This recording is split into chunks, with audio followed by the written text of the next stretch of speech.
வணக்கம் welcome to SV film factory. So apart from hotel reviews நிறைய பேர் என்கிட்ட கேட்ட ஒரு விஷயம் பார்த்தீங்கன்னா, ப்ரோ ஐபிஎல் அப்டேட்ஸ் கொடுங்க அப்படின்னு சொல்லிட்டு நிறைய பேர் கேட்டீங்க. ஸோ அது பார்த்தீங்கன்னா இந்த சேனலில் கொடுக்கறதுக்கு நான் ரொம்ப சந்தோஷப்படுறேன். ஸோ ஐபிஎலோட ஃபேன் அப்படின்னு சொல்றதை விட கிரிக்கெட் எனக்கு பிடிக்கும். ஸோ ஒரு பயங்கர தீவிர கிரிக்கெட் ஃபேன்லாம் கிடையாது. பட் மேட்ச்னு ஒன்று போட்டால் எல்லா வேலையும் விட்டு மேட்ச் உட்காந்து பார்க்குற ஒரு கேரக்டர் தான் நான். அது ஐபிஎல்னா எனக்கு ரொம்ப பிடிக்கும். 20 ஓவரில் என்ன வேணா நடக்கலாம். ஸோ 50 ஓவரில் அடிக்கிற ஸ்கோர் 20 ஓவரில் அடிக்கலாம். ஸோ அப்படி இருக்கும்போது ஸோ ஐபிஎல் பற்றி பேசலாமே, நிறைய பேர் கேட்டுட்டு இருக்கீங்க. இப்போ ஐபிஎல் சீசன் வேற. ஸோ அதை பற்றி பேசலாம் அந்த மெயினாக அந்த வீடியோ. ஸோ நான் யாருக்கு மோஸ்ட்லி சப்போர்ட் பண்ணுவேன், நீங்கள் டிஷர்ட் வச்சு இப்போ நீங்கள் மும்பை நீங்கள் சப்போர்ட்லாம் சொல்லாதீங்க. என்கிட்ட மஞ்சள் கலர் டிஷர்ட் இல்லை, எல்லாத்தையும் ஒரு வீடியோ பண்ணியிருப்பேன். ஸோ என்னோட சப்போர்ட் சிஎஸ்கே. சோஃபார் பார்த்தீங்கன்னா 2 மேட்ச் ஆடி இருக்காங்க. ஃபர்ஸ்ட் மேட்ச் பார்த்தீங்கன்னா CSK versus RCB and second match பார்த்தீங்கன்னா Delhi Daredevils versus CSK. So 2 மேட்ச்லையும் பார்த்தீங்கன்னா இப்போதைக்கு சென்னை தான் வின். அண்ட் சீரீஸ் நடந்த 2 மேட்ச்லையும் சென்னை இப்போ வின் பண்ணியிருக்கு. ஃபர்ஸ்ட் பிளேஸ்ல இருக்கு பாயிண்ட்ஸ் டேபிள்ல. ஃபர்ஸ்ட் மேட்ச் பத்தி பேசணும் அப்படின்னா நிறைய ட்ரோல்ஸ். ஆர்சிபி ஜெயிக்கிறதுக்கு வாய்ப்பே இல்லை, ஈசாலா கப் நம்மதே அப்படி இப்படின்னு சொல்லிட்டு செம்ம ட்ரோல். அதுக்கு ஏற்ற மாதிரி பார்த்தீங்கன்னா ரொம்ப கம்மி ரன் ரேட் அவங்களது. ஸோ லைக் 70 ரன்ஸ் தான் அடிச்சிருந்தாங்க, 71 to win. பட் ஸ்டில் ஒரு அப்ரிஷியேட் பண்ண வேண்டிய விஷயம் என்ன தெரியுமா, பயங்கரமான டஃப் கொடுத்தாங்க சிஎஸ்கேக்கு. போலிங் சைடு பயங்கரமான போலிங்ன்றது போட்டாங்க. ஃபீல்டிங் செம்ம ஸ்ட்ராங் பண்ணாங்க. மிஸ்ஃபீல்ட்ல இருந்தது. பட் ஸ்டில் 71 ரன்ல அசால்ட்டா அடிச்சுட்டு போயிடுவோம் 10 ஓவர்ல அப்படின்னு சொல்லிட்டு தான் நாங்க இருந்தோம் எல்லாருமே, சிஎஸ்கே ஃபேன்ஸ் எல்லாருமே.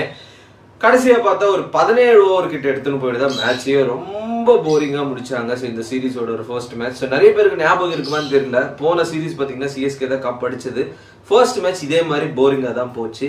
பட் இந்த ஒரு சீரீஸ்ல பார்த்தீங்கன்னா ஸ்டார்டிங்ல இவ்வளோ லோ ரன் அசால்ட்டா எடுத்துன்னு போயிருக்கலாம். பட் சிங்கிள்ஸ் ஆடி ஆடி ஆடி பார்த்தீங்கன்னா ஸ்லோவா எடுத்துட்டு போனாங்க. செம்ம போர் அடிச்சது. ஸோ ஓப்பனா சொல்லணும்னா சிஎஸ்கே ஃபேன் தான்.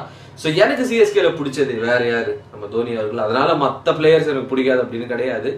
கிரிக்கெட்ல எனக்கு பிடிச்சதுன்னா ரொம்ப லெஜெண்ட் அப்படின்னா சச்சின் அவர்கள். அதுக்கு அடுத்தது பார்த்தீங்கன்னா தோனி. ஸோ இப்போ இருக்கிற ஜென்ரேஷனுக்கு. ஸோ செகண்ட் மேட்ச் பார்த்தீங்கன்னா டெல்லி டேர் டெவில்ஸ், அதுக்கப்புறம் பார்த்தீங்கன்னா சிஎஸ்கே. டெல்லி டேர் டெவில்ஸ் பார்த்தீங்கன்னா அவங்க ஃபேன்ஸ்ல செம்மையா இது பண்ணியிருந்தாங்க. என்ன தெரியுமா சொல்லியிருந்தாங்க, டெல்லி டேர் டெவில்ஸ் ஜெயிக்கிறதுக்கு தான் வாய்ப்பு இருக்கு, பிகாஸ் பண்ட் இருக்காரு. பண்ட் ஆக்சுவலா சூப்பரா ஆடினாரு. ஸோ இப்போதைக்கு பார்த்தீங்கன்னா அவர்கிட்ட தான் ஆரஞ்சு கேப்ன்றது இருக்கு. 76 ரன்ஸ் கிட்ட அடிச்சிருந்தாரு. ஸோ அப்படி இருக்கும்போது பண்ட் இருக்காரு, டெல்லி டேர் டெவில்ஸ் ஜெயிக்கிறதுக்கு தான் வாய்ப்பு இருக்கும் அப்படி இப்படின்னு சொல்லிட்டு நிறைய பேர் கூப்பிட்டே இருந்தாங்க. கடைசியில் பார்த்தீங்கன்னா 15 ரன்லயே பண்ட் அவுட் பண்ணிட்டாங்க நம்ம சிஎஸ்கேல. பவுலிங் சைடு வேற லெவலில் பண்றாங்கப்பா சிஎஸ்கே. ஸோ செகண்ட் மேட்ச் பார்த்தீங்கன்னா அவங்க 140 அடிச்சாங்கன்னு நினைக்கிறேன். ஸோ நம்ம ஆளுங்க மோஸ்ட்லி சிஎஸ்கே கிட்ட பிடிச்ச விஷயம் என்ன தெரியுமா, மேட்சை பார்த்தீங்கன்னா ஸ்மூத்தாக எடுத்துட்டு போக மாட்டாங்க. அப்படியே பொறுமையாக எடுத்துட்டு போயிட்டு கடைசி ஒரு 3 ஓவரில் தான் அந்த டென்ஷன் அந்த ப்ரெஷர்ன்றது கிரியேட் பண்ணுவாங்க. இன்னைக்கு அந்த நடந்த match Delhi Daredevils CSK மேட்ச்ல அப்படிதான் நடந்தது. கடைசியா பாத்தீங்கன்னா இந்த 2 ரன் 3 பால் அப்படிதான் எடுத்துன்னு வந்து ஒரு ஹார்ட் அட்டாக் வர அளவுக்கு பாத்தீங்கன்னா பண்ணுவாங்க. ஸோ நம்ம தலா அவர்கள் ஒரு 6 அடிச்சிருப்பாரு தோனி இதுல. ஸோ சரியான 6 82 மீட்டர்ஸ் கிட்ட அடிச்சிருப்பாரு. அவர் என்ன தெரியல, அவருக்கு ராசியான சொல்லி எல்லா மேட்சும் பாத்தீங்கன்னா ஃபினிஷிங் மோஸ்ட்லி அவர் தான் இருப்பாரு. பட் இந்த ஃபினிஷிங் பண்ணது பாத்தீங்கன்னா பிராவோ ஃபினிஷ் பண்ணாரு 4 அடிச்சு. பட் ஸ்டில் தோனி அவர்கள் அந்த ஒரு இன்டென்ஸான ஒரு சுச்சுவேஷன்ல ஒரு 6 அடிச்சுட்டு ஒரு ஈக்குவலான ஸ்கோர் எடுத்துருன்றது அந்த மேட்சுக்கு ஒரு பெரிய பிளஸ் அப்படின்னு சொல்லலாம். அண்ட் இந்த ஒரு மேட்ச் நடந்ததுல எல்லாருமே நல்லா தான் ஆடினாங்க. ஸோ வாட்சன் அவர்கள் 30+ அடிச்சாங்க, ரெய்னா அவர்கள் 30+ அடிச்சாங்க.